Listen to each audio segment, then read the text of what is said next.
अस्सलामुअलैकुम viewers, Excel app function की series की दूसरी वीडियो के साथ हाजिर खिदमत हैं। हमने अपनी पहली वीडियो में ऐप फंक्शन से रिलेटेड बेसिक थिंग्स को डिस्कस किया, जिसमें हमने ऐप फंक्शन को डिटेल में डिस्कस किया था, लेकिन कुछ चीज़ें जो एडवांस लेवल की थी वो रह गई थी हमसे, तो इसलिए हमने डिसाइड किया कि उसका पार्ट 2 भी बना दिया जाए। इस पार्ट 2 में हम ऐप फंक्शन से रिलेटेड थोड़ी एडवांस डिस्कशन करेंगे, जिसमें हम कुछ फंक्शंस के बारे में डिस्कस करेंगे जो बहुत ही ज़्यादा हमारे पास यूज़ में आते हैं और जिसमें कंडीशनल फंक्शंस यूज़ होते हैं, जिसमें इफ फंक्शन का यूज़ बहुत ज़्यादा होता है।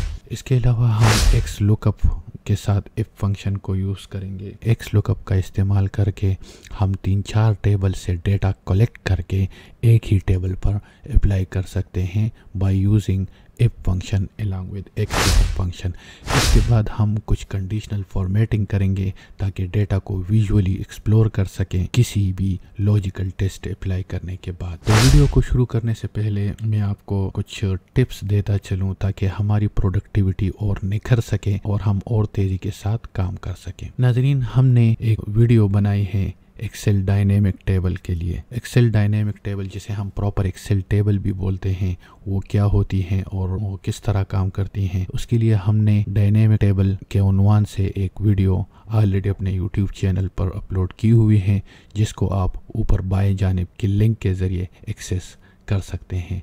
बाय द वे, ये सब लिंक्स इस वीडियो के डिस्क्रिप्शन में भी मौजूद है। आप देख सकते हैं यहाँ पर हमारे पास एक टेबल है। ये एक प्रॉपर एक्सेल टेबल है जिसे हम डायनेमिक टेबल भी बोल सकते हैं। हम जब विद इन द टेबल किसी भी जगह क्लिक करते हैं तो आप देख सकते हैं यहाँ पर एक एक्स्ट्रा मेनू नमूदार हो गई, जिसे हम टेबल डिज़ाइन बोलते हैं। इस टेबल डिज़ाइन में हम जब अंदर चले जाएंगे तो हमें यहाँ पर टेबल नेम दिख जाएगा, जिसमें टेबल का नाम दिया गया होता है। इसको हम यहाँ पर अपने फॉर्मूला में यूज़ करेंगे क्योंकि हमें काम थोड़ा जल्दी कराना भी है। ठीक है, तो हम आते हैं अपने फॉर्मूला की जानिब।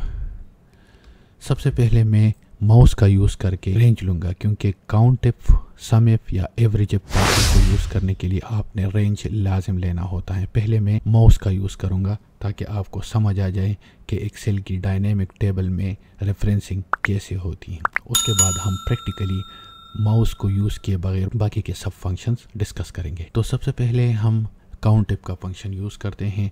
आप नीचे अगर नज़र दौड़ाएं तो यहाँ पर ट्रांजैक्शन डिस्क्रिप्शन लिखी हुई है, यानी ट्रांजैक्शन डिस्क्रिप्शन टेलीफोन बिल की कितने नंबर ऑफ ट्रांजैक्शंस हुई है, या मंथ ऑफ मार्च में कितने नंबर ऑफ ट्रांजैक्शन हुई है, ये इस टेबल को कंसिडर करके ली गई है। ठीक है, तो यहाँ पर आपने अगर ट्रांजैक्शन डिस्क्रिप्शन लिखनी है तो ये इस टेबल के ट्रांजैक्शन डिस्क्रिप्शन वाले कॉलम में लाजिम मिलनी चाहिए। इसी तरह मंथ वाले में हमें यहाँ पर मंथ में ये लाजिम मिलना चाहिए। हम जब इक्वल साइन दबाकर काउंट इफ का फॉर्मूला अप्लाई करते हैं, यहाँ पर हम आते हैं काउंट इफ की जानिब, हम टेब की दबाते हैं तो हमारे पास पेरेंथेसिस ओपन हो जाती है। रेंज के लिए हमें क्या करना है, रेंज के लिए हमने कॉलम का रेंज लेना है जिस कॉलम को हमने काउंट करना है। ठीक है, अच्छा, जब हमने सिलेक्शन ली तो आप देख सकते हैं इसने सबसे पहले टेबल को लिया, उसके बाद कॉलम को लिया। यह हम मैनुअली भी कर सकते हैं, बस सिर्फ आपको टेबल का नाम पता होना चाहिए। यह मैं जब कॉमा दबाऊंगा तो मैं दूसरे आर्गूमेंट में आऊँगा।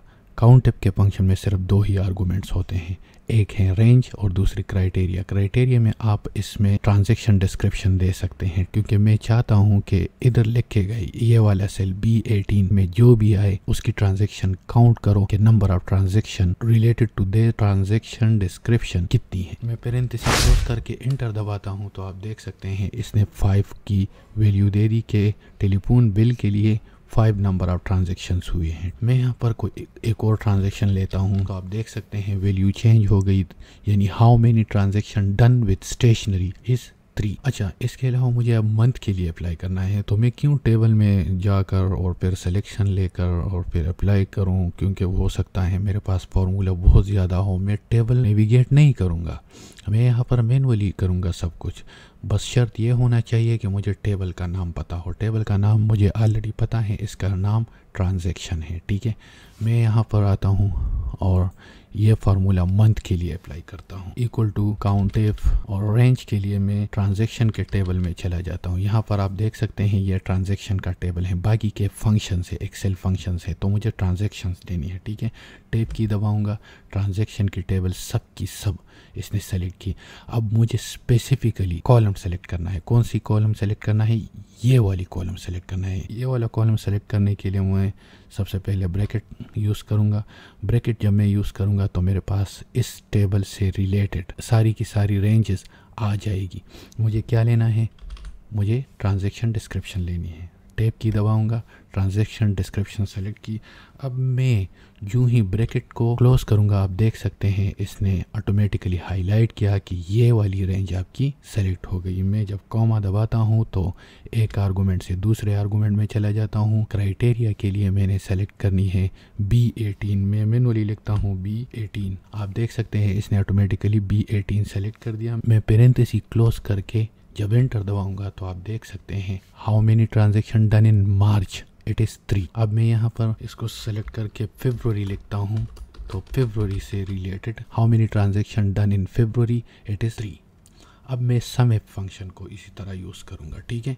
तो हम यूँ ही इक्वल साइन लगाते हैं और सम SUM लिखते हैं तो सम से रिलेटेड सारे फंक्शंस की लिस्ट हमारे सामने आ जाएगी। इसमें हम अपनी मतलूबा फंक्शन एरो की के ज़रिए सेलेक्ट करके टैब की दबाएंगे तो हमारे लिए ओपन पेरेंथेसिस अपीयर हो जाएगी। सम इफ फंक्शन में 3 आर्गूमेंट्स होते हैं, एक होती है रेंज, दूसरी क्राइटेरिया और थर्ड सम रेंज होती है, यानी आपने कौन सी वैल्यूज़ को सम करना है। सम रेंज में हमेशा आपने वैल्यूज़ पर मुश्तमिल रेंज देनी होती है। तो सबसे पहले हमें रेंज लेनी है। रेंज के लिए मैं ट्रांजैक्शन का टेबल सेलेक्ट करता हूं और टैब की दबाता हूं। इसके बाद मैं बड़ी ब्रैकेट स्टार्ट करके ट्रांजैक्शन डिस्क्रिप्शन में चला जाता हूँ, कॉमा दबाता हूँ तो सेकंड आर्गूमेंट में चला जाऊँगा। सेकंड आर्गूमेंट में मैंने B18 यानी ये वाला क्राइटेरिया देना है कि यहाँ पर जो कुछ लिखा जाए उससे रिलेटेड अमाउंट को सम कर दें, ठीक है। मैं B18 लिखूँगा, ठीक है, और फिर कॉमा लगाऊंगा। अब मुझे सम रेंज देनी है। सम रेंज हमेशा वैल्यूज़ पर मुश्तमिल होना चाहिए, नंबर्स पर मुश्तमिल होना चाहिए, ठीक है। यहाँ पर अगेन ब्रैकेट क्लोज करके पेरेंथेसिस को क्लोज करूँगा, ठीक है, और एंटर दबाऊंगा तो आप देख सकते हैं sum all the transactions for stationery is 642। यहाँ पर अगर मैं ट्रांजैक्शन से स्टेशनरी चेंज करूँ तो अकॉर्डिंगली चेंज होगा। इसी तरह मैं मंथ का भी कर सकता हूँ। Equal to sum if range इस दफ़ा मैंने मंथ की लेनी है, कॉमा क्राइटेरिया रेंज क्या होनी चाहिए C18, कॉमा और sum range definitely is amount, parenthesis close, enter. आप देख सकते हैं यहाँ पर इसने क्या दिया, sum all the transactions for February. यहाँ पर अगर मैं जितना मंथ चेंज करूँ उससे रिलेटेड ट्रांजैक्शंस ये सम कर देगी। इसी तरह मैं एवरेज इफ का फंक्शन भी यूज़ कर सकता हूँ। Equal to average if select करूँगा अपने मतलूबा फंक्शन को। रेंज के लिए मैं ट्रांजैक्शन के टेबल को रेफ़र करूँगा और फिर उसमें ट्रांजैक्शन डिस्क्रिप्शन को रेफ़र करूँगा, ठीक है, और फिर बड़ी ब्रैकेट क्लोज, फिर कॉमा दबाकर सेकंड क्राइटेरिया में जाऊंगा। यहाँ पर भी हमारे पास सम इफ की तरह 3 आर्गूमेंट्स अवेलेबल होते हैं, ठीक है। क्राइटेरिया में मैं B18 लिखूँगा, हम कॉमा लगाएंगे। एवरेज रेंज हमेशा नंबर्स ही होंगे, हमेशा अमाउंट होगी, ठीक है। तो मैं अपने ट्रांजैक्शन के टेबल को रेफ़र करूँगा, बड़ी ब्रैकेट शुरू करके अमाउंट में जाऊँगा, टैब बटन दबाऊँगा और यहाँ पर बड़ी ब्रैकेट क्लोज और आखिर में पेरेंथेसिस क्लोज करके एंटर दबाऊंगा तो 214 is the average for stationery. मैं अगर इधर ट्रांजैक्शन डिस्क्रिप्शन में इलेक्ट्रिसिटी बिल लगा लूँ तो आप देख सकते हैं average expenses for electricity bill is 262। इसी तरह मैं मंथ का भी कर सकता हूँ, ठीक है। मंथ के लिए मैं इक्वल साइन लगाकर एवरेज एफ का फंक्शन यूज़ करूँगा। Average expense of February is 184। यहाँ पर मैं मई का लगाता हूँ, कंट्रोल एंटर, तो मई की एवरेज 207 हो गई। अच्छा, ये तो हो गई हमारे पास इफ फंक्शन से related most popular logical functions. इसमें इफ्स भी होता है, यानी काउंट इफ्स, सम इफ्स, एवरेज इफ्स, जिसको हम बाद में भी डिस्कस कर सकते हैं। लेकिन अगर आपको इफ्स फंक्शन का आइडिया याद हो जो हमने अपने पार्ट 1 में डिस्कस किया था, तो आप यहाँ पर भी उसको अप्लाई कर सकते हैं। अच्छा व्यूअर्स, मैं अगर यहाँ पर कुछ ना लिखूं और ये सेल एम्प्टी हो जाए तो सामने की सेल भी एम्प्टी ही होगी, लेकिन अगर मैं इसमें कोई फार्मूला लिखूं तो सामने की सेल में इससे रिलेटेड डिस्क्रिप्शन आएगी। ये क्यों हो रहा है? यहाँ पर भी मैंने इफ़ का फंक्शन यूज़ किया है। इफ़ फंक्शन की एक और ज़बरदस्त मिसाल यहाँ पर ऑलरेडी अवेलेबल है, जिसमें हम जब भी कोई फार्मूला लिखते हैं तो हमारे पास उसका सामने वाला सेल अपडेट हो जाता है और उसमें उससे रिलेटेड डिस्क्रिप्शन लिख दी जाती है। ये क्यों हो रहा है? क्योंकि यहाँ पर भी मैंने इफ़ का फंक्शन यूज़ किया है। पहले मैंने लॉजिकल टेस्ट किया है। मैं अगर यहाँ पर डबल क्लिक करता हूँ तो आपके पास फार्मूला नज़र आ गया, ठीक है। पहले तो लॉजिकल टेस्ट अप्लाई हुआ है। लॉजिकल टेस्ट में मैंने क्या बताया है कि भाई अगर B2 is not equal to empty, तो ये लॉजिकल टेस्ट है। वैल्यू अगर ट्रू हो तो क्या होना चाहिए, how many transaction done with, और फिर उसके साथ एंड का ऑपरेटर यूज़ करके B18 सेल को भी रेफर किया है कि B18 सेल की वैल्यू इसके साथ ऐड होनी चाहिए, ठीक है। यानी अगर B2 में लॉजिकल टेस्ट ट्रू हो तो ये लिख दिया जाए, अगर लॉजिकल टेस्ट फॉल्स हो तो सेल एम्प्टी होनी चाहिए। यहाँ पर 2 दफ़ा लिखे गए डबल कोट्स की मीनिंग है सेल शुड बी एम्प्टी। अब मैं एक और एग्जांपल की तरफ आता हूँ और इस एग्जांपल में हम डिस्कस करेंगे प्राइसेस को। यानी मुझे यूपीवीसी वाली पाइप जो है यहाँ से 2 इंच की वैल्यू उठाकर उसके आगे कीमत लगानी है। इसी तरह नीचे पीपीवीसी वाले पाइप में पीपीवीसी वाले टेबल को रेफर करके साइज लेनी है ये वाली, और ये वाली साइज के सामने ये वाली वैल्यू लगानी है। तो यहाँ पर हम एक्स लुकअप और इफ फंक्शन को कंबाइन करेंगे। याद रहे कि अगर आप एक सिंपल टेबल में काम कर रहे हो और टेबल डायनेमिक ना हो तो यहाँ पर आपको मद्देनज़र रखना है एब्सोल्यूट रेफरेंसेस और रिलेटिव रेफरेंसेस को। हमारे पास जो यूपीवीसी की रेफरेंस होगी वो रिलेटिव होगी, इसी तरह साइज़ वाली रेफरेंस भी रिलेटिव होगी, ठीक है।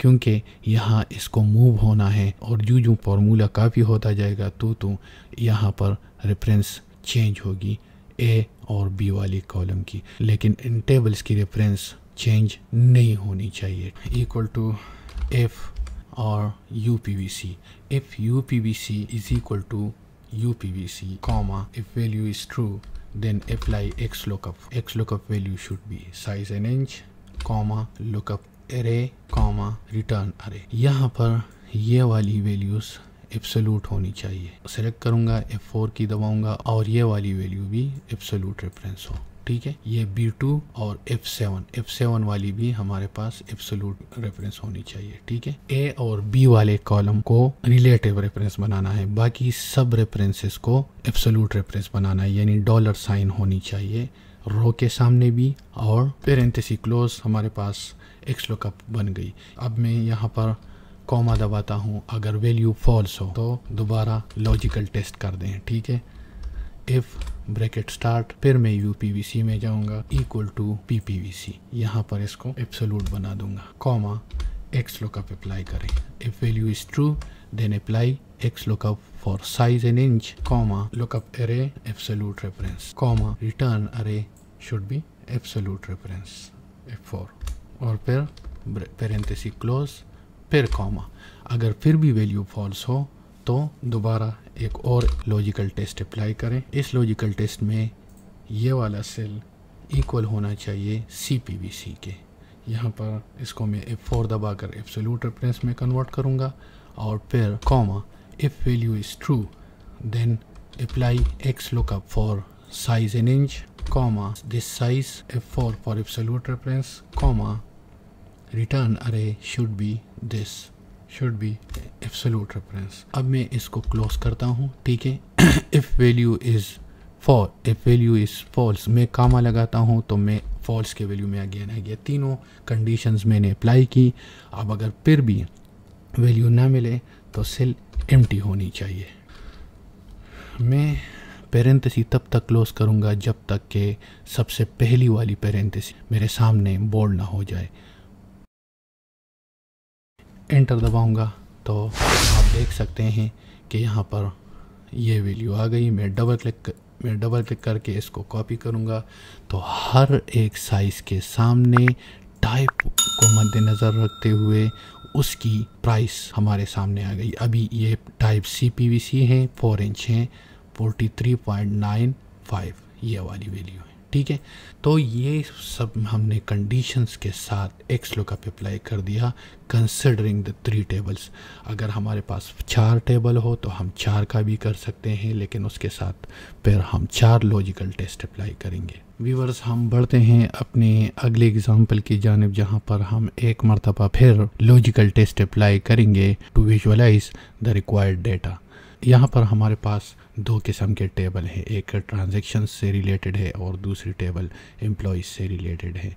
मैं यहाँ पर चाहता हूँ कि ये C1 सेल, यहाँ पर मैं जो भी लिखूँ उसको ट्रांजैक्शन से रिलेटेड हाईलाइट किया जाए। इसी तरह कॉलम D में अगर मैं टाइप लिखूँ कैश, तो कैश वाली ट्रांजैक्शंस हाईलाइट हो जाए। तो अब हम जो लॉजिकल टेस्ट अप्लाई करने वाले हैं उसमें हमें डेटा की विजुअलाइजेशन में बहुत ज़्यादा मदद मिलेगी। तो अपने टेबल को सेलेक्ट करते हैं, क्योंकि ये एक डायनेमिक टेबल है तो इसलिए हम टेबल में किसी भी जगह क्लिक करेंगे। सेल्स को मैं सेलेक्ट करूँगा और कंडीशनल फॉर्मेटिंग में आकर न्यू रूल अप्लाई करूँगा to apply the new rule. और यहाँ पर मैं use a formula to determine which cells to format, यहाँ पर मैं क्लिक करूँगा C, यानी C1 should equal to C4 और यहाँ से मैं एब्सोल्यूट रेफरेंस लाजिम हटाऊँगा क्योंकि रो चेंज होती जाएगी हमारी। फॉर्मेट अप्लाई करूँगा यहाँ पर येलो, ओके और फिर ओके। अब यहाँ पर प्रॉब्लम क्या आ गई, इसने फिर रेफरेंसिंग गलत दे दी। मैं अगेन कंडीशनल फॉर्मेटिंग में मैनेज रूल्स में जाऊँगा और फिर यहाँ पर मैं डबल क्लिक करूँगा और C1, इधर भी इसने C1 लगाई है, मुझे C1 नहीं चाहिए, मुझे C4 से शुरू करना है। ठीक है, और फिर ओके दबाऊँगा, अप्लाई करूँगा और ओके। अब मैं यहाँ पर मैं जो भी वैल्यू लिखूँ, अगर वो वैल्यू इस ट्रांजैक्शन डिस्क्रिप्शन में अवेलेबल है तो पूरी की पूरी रो उससे रिलेटेड हाईलाइट हो जाएगी। मैं लिखता हूँ टेलीफोन बिल, इसी तरह मैं लिखता हूँ पेट्रोल इन व्हीकल। तो ये हो गई हमारे पास visually highlighting through the logical test. तो ये हो गई हमारी इफ फंक्शन से रिलेटेड एक और वीडियो, जो उम्मीद है आपकी प्रोडक्टिविटी में बहुत इजाफा करेगी और उम्मीद है आपने इन दोनों वीडियोस से बहुत कुछ सीखा होगा। हमारे चैनल को सब्सक्राइब ज़रूर कीजिएगा और कमेंट्स में मेंशन कीजिएगा कि आपको कौन सी वाली ट्रिक पसंद आ गई। वीडियो को लाइक करना ना भूलिएगा और बेल के आइकन को भी दबाना ना भूलिएगा। वीडियो देखने का बहुत बहुत शुक्रिया। अपना ख्याल रखिएगा। नेक्स्ट वीडियो के साथ मिलते हैं 2 हफ्ते बाद। तब तक के लिए अल्लाह हाफिज़।